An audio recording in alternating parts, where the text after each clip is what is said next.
Olá, tudo bem? Seja bem-vindo ao canal Meu Momento com Deus. Nessa ocasião nós teremos mais um estudo guiado, mais uma lição da Escola Sabatina. Vamos fazer o nosso encerramento do estudo da semana, fechando aí para a honra e glória de Deus a terceira semana desse trimestre. E de fato, é por meio do poder de Deus que nos convida e nos conduz para momentos como esse. Eu e você devemos, de fato, enaltecer e glorificar o nome dele. Bom, se você chegou até aqui, eu fico muito contente. Agora verifica se você está inscrito. Davi, eu não sou inscrito. Por que não considera se inscrever? Afinal de contas, esse canal ele é voltado a fazer com que não somente eu, mas você também desenvolva e tenha cada dia mais momentos na presença de Deus. E por meio do estudo da sua palavra. Tá certo? Você já se inscreveu? Agora nós vamos orar para poder nos prepararmos para lembrar tudo aquilo que estudamos durante a semana e fechar com chave de ouro com o estudo complementar, o estudo adicional. Vamos orar então? Senhor Deus, estás nos céus, a ti toda honra, toda glória seja dada por cada um de nós. Porque nós entendemos e sabemos que se estamos aqui, é graças ao teu poder, é graças à presença do teu Espírito Santo, que nos convence, nos converte e nos conduz para perto de ti. Que nessa ocasião, mais uma vez, a tua palavra encontre abrigo em nosso coração, para que a tua palavra de fato penetre como uma espada de dois gumes no nosso ser e que dessa forma exerça autoridade sobre a nossa vida. Senhor, faz-nos lembrar, por meio do teu Espírito Santo, tudo aquilo que estudamos durante a semana e faz com que as lições aprendidas sejam de fato eternizadas em nosso ser. Fica conosco, Pai. Perdoa os nossos pecados. Não nos rejeita pelos méritos do teu Filho amado, Jesus Cristo. Amém.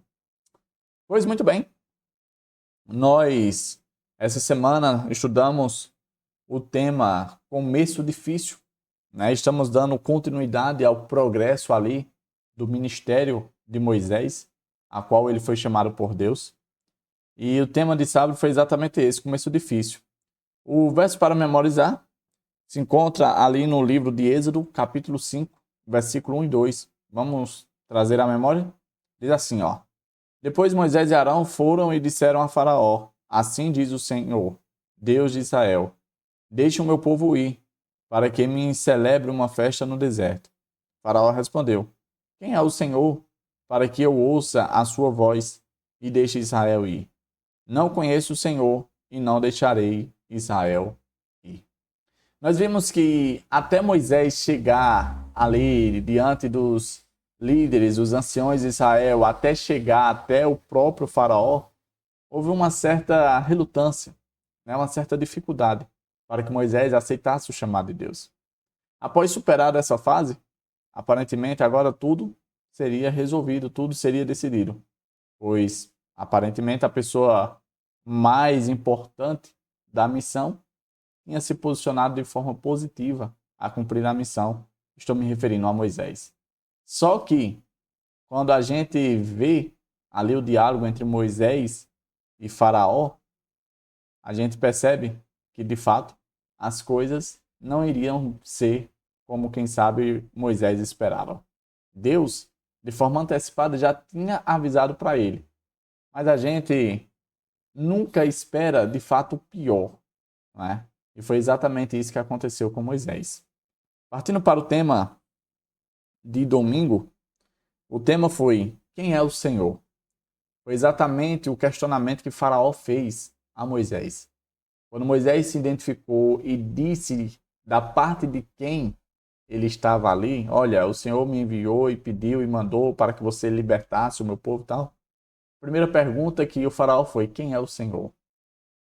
Isso demonstrava não somente ignorância com relação ao conhecimento de Deus, mas também revelava um sentimento de, podemos dizer assim, desdém, de orgulho, né?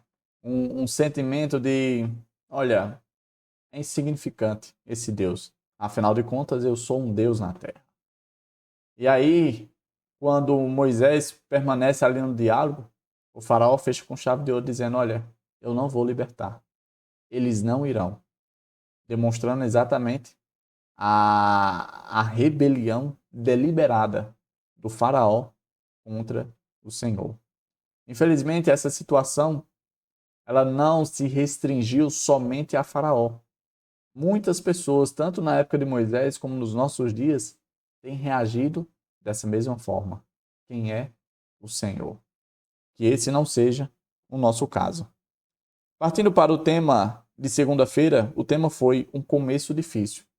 Após Moisés ouvir ali da boca do faraó a rejeição, o não, Moisés também teve que lidar com o seu povo, que tinha passado por uma experiência revigorante, né?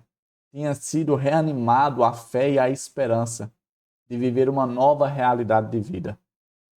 Porém, após o diálogo com o faraó, as coisas tinham se apresentado de uma maneira que, quem sabe, eles não imaginavam. O sabor amargo na boca da desilusão, da frustração, da decepção, fez com que o povo duvidasse das intenções de Moisés e Arão, a ponto deles chegarem para os dois e disserem que o Senhor julgue vocês, que o Senhor examine o coração de vocês. Perceba que toda aquela euforia que resultou na adoração ao Senhor tinha caído por terra, tinha sido ficado para trás. Eles agora estavam vivendo uma realidade dolorosa, de decepção, de tristeza, de amargura. Partindo para o tema de terça-feira, nós vimos aqui o eu divino. Após Moisés passar por aquela experiência, tanto com Faraó como também com o seu povo, Moisés ele faz uma oração ao Senhor de forma muito sincera. Ele clama a presença e a atuação de Deus, o poder de Deus, a responsabilidade de Deus. E aí Moisés fala, olha, você me conduziu para cá, você me chamou para cá, você disse que iria libertar, você fez com que esse povo ficasse animado, quem sabe esperançoso com a possibilidade de uma nova realidade de vida e até agora nada mudou. Na verdade, fez foi piorar. É isso mesmo? O Senhor não vai fazer nada? Aí o Senhor manda a resposta para Moisés. Essa resposta que Deus dá a ele faz com que ele relembre algumas coisas que, quem sabe, ele tinha esquecido. Nessa resposta, também ele chama a atenção a 4 pontos que fortalecem a fé do profeta Moisés, como também deveria fortalecer a fé do povo e também a nossa fé. Trazendo à tona que o nosso Deus, ele é um Deus pessoal, um Deus imanente, um Deus que está preocupado, um Deus que está pronto para agir em prol do seu povo.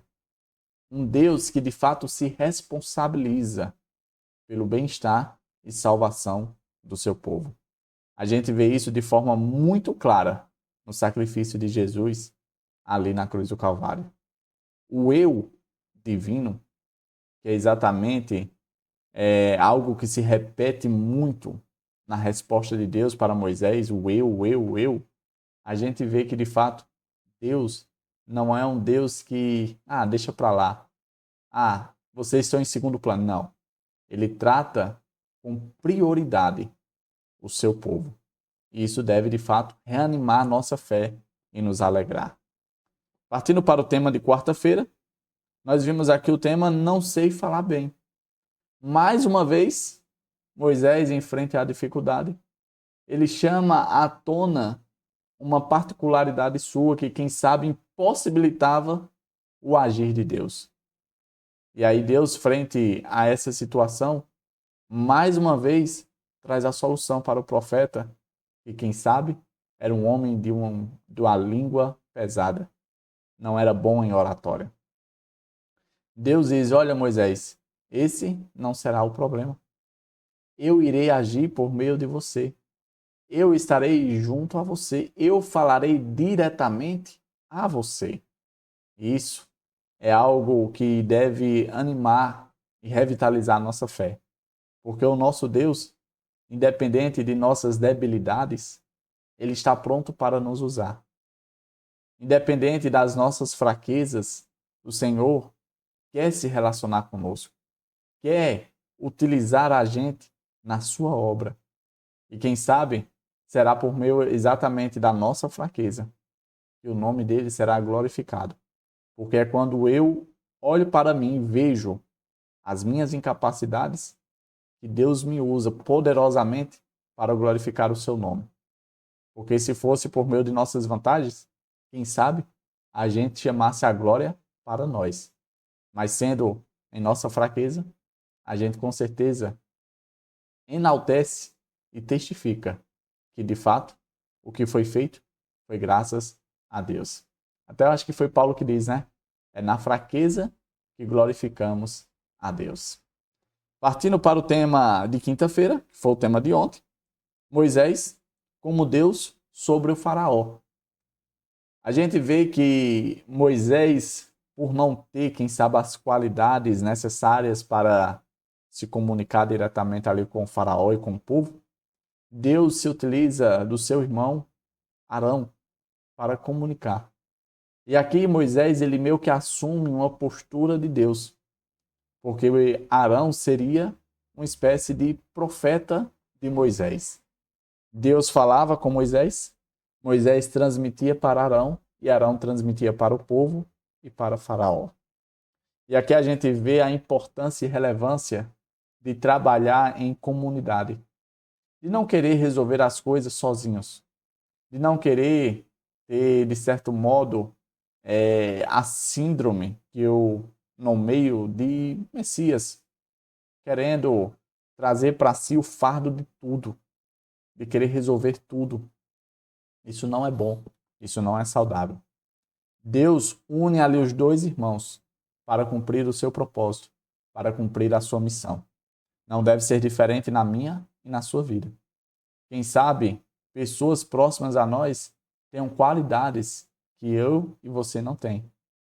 E que se a gente se unir a essas pessoas, somar junto a elas, a obra não apenas avançará com mais excelência, mas o trabalho será bem feito. E o contexto do estudo de quinta-feira traz à tona exatamente isso. E aí nós vamos para agora o estudo de sexta, que é o estudo adicional. Fizemos uma breve recapitulação de forma resumida. O ideal, se você tiver perdido algum desses dias, é você assistir o vídeo para ter ali um estudo mais aprofundado, mais enriquecido, certo? Essa pequena recapitulação que a gente fez foi apenas um resumo, só para você relembrar o que a gente estudou no dia, tá certo? E agora nós vamos para o complemento da semana, fechar com chave de ouro, que é o estudo adicional, onde traz alguns detalhes sobre aquilo que a gente viu durante a semana. Olha só, eu vou ler aqui para vocês. Observe como as coisas começaram mal para Moisés e seu povo depois que ele se apresentou ao faraó pela primeira vez. Quem sabe após as manifestações miraculosas que Moisés fez ali para o povo, para conquistar a sua confiança, fez com que o povo tivesse de fato fé e convicção de que as coisas seriam diferentes. Só que, pelo que a gente viu no estudo dessa semana, as coisas não foram dessa forma. O coração do faraó era muito obstinado e ele não iria libertar o povo escravizado. Olha esse segundo texto, ó. O rei, profundamente perturbado, suspeitou que os israelitas estivessem armando um plano de revolta no trabalho. Para ele, o descontentamento era resultado da ociosidade. Portanto, trataria de fazer com que não sobrasse nenhum tempo para formularem planos perigosos. O material de construção mais comum naquele país era tijolo seco ao sol. Dele eram feitas as paredes dos mais belos edifícios, que depois eram cobertos com pedras. E a manufatura do tijolo empregava grande número de escravos. Como o barro era misturado com palha para dar consistência, grandes quantidades deste último material eram necessários para o trabalho. O rei determinou então que não mais se fornecessem palha. Os trabalhadores deviam procurá-la por si mesmos. sendo, porém, exigida a mesma quantidade de tijolos. A gente percebe que, após o período da monarquia da época de José, os faraós que se levantaram eram faraós que tinham uma certa, podemos dizer assim, intriga com os israelitas, tinham um olhar torto com os israelitas, não dava confiança para os israelitas. Eles sempre nutriam no coração um certo receio, um certo medo. E aí, quando Moisés se apresenta pedindo para libertar, o faraó pensou, rapaz, esse povo está começando a vislumbrar uma perspectiva de vida além da vida que eles têm atualmente. Isso deve ser por conta que está sobrando tempo. Então eu vou fazer o seguinte, eu vou botar trabalho, eu vou dificultar o trabalho deles para que eles não tenham tempo nem de respirar, como a gente costuma dizer aqui, né? E aí dessa forma, eles não vão sonhar com uma vida diferente da vida que eles têm. Muitas vezes isso também acontece comigo e com você. Às vezes estamos tão sobrecarregados, tão afundados de problemas, de situações delicadas, de crises dentro de relacionamento, coisas que consomem todo o nosso tempo, que eu e você não conseguimos ter tempo de qualidade para Deus. Não conseguimos refletir que no amanhã por vir existirá vida de verdade, uma vida de liberdade, uma vida em qualidade, uma vida em abundância prometida por nosso Deus. A realidade dos israelitas ali no Egito, quem sabe não é muito diferente da nossa realidade, mesmo vivendo em uma falsa sensação de liberdade. Olha esse último ponto. Os capatazes egípcios tinham indicado oficiais hebreus para fiscalizar o trabalho do povo. E esses oficiais eram responsáveis pelo serviço efetuado por aqueles que estavam sob seu encargo. Quando o mandado do rei entrou em vigor, o povo se espalhou por todo o Egito para colher restolho em lugar de palha, mas viu que era impossível fabricar a mesma quantidade de tijolos de antes. Por causa desse prejuízo, os encarregados hebreus foram cruelmente espancados. Veja como são as coisas nesse mundo mau. O Egito, a escravidão do Egito, revela com muita, podemos dizer assim, nitidez a realidade do pecado. O contexto espiritual que eu e você vivemos. Mesmo estando sobrecarregados, o pecado ainda consegue nos oprimir a ponto de tirar, de certo modo, aquilo que, podemos dizer assim, seria o brilho da nossa vida. Aquilo que, quem sabe, atribuiria valor para nós. O pecado nos humilha tanto, seria comparado exatamente à situação que os encarregados hebreus estavam experienciando, sendo espancados, por não terem condição de produzir, de entregar aquilo que é pedido e solicitado. Eu e você muitas vezes nos encontramos nessa situação.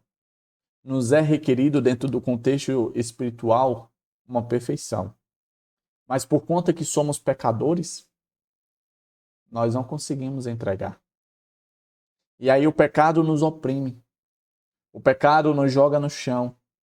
O pecado nos derruba e rouba a dignidade de cada um de nós. Mas graças a Jesus, que restitui, que nos valoriza a dignidade, que eu e você podemos sim sonhar, podemos sim esperar, podemos sim restituir a esperança em nosso seio e coração, de que o amanhã por vir é real e que está diante de nós e acessível a cada um de nós, graças ao sacrifício de Jesus.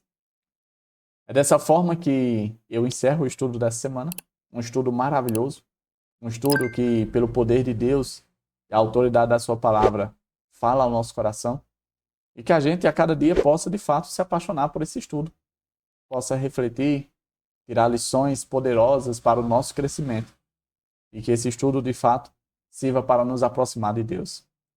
Bom, eu quero te ver aqui no próximo estudo, na quarta semana que vai começar amanhã. Se você acha que esse estudo é relevante, compartilha aí com os seus contatos e deixa o gostei, tá bom? É isso, até a próxima e tchau, tchau.